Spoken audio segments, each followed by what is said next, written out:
Sahabat Forget, kembali lagi bersama saya. Hari ini saya ingin menjelaskan tentang be different.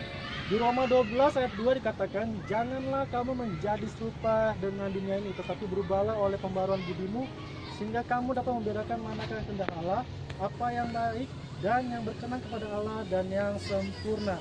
Sahabat, marilah kita menggapai impian kita dengan sempurna. Janganlah kita menjadi orang duniawi, tapi kita harus menjadi seperti kehendak Bapa di sorga. Kita harus mengerti kehendak Allah itu adalah kehendak yang sempurna, yang terbaik buat kita. Jangan menjadi sama dengan dunia ini. So, melainkan be different. Karena kenapa?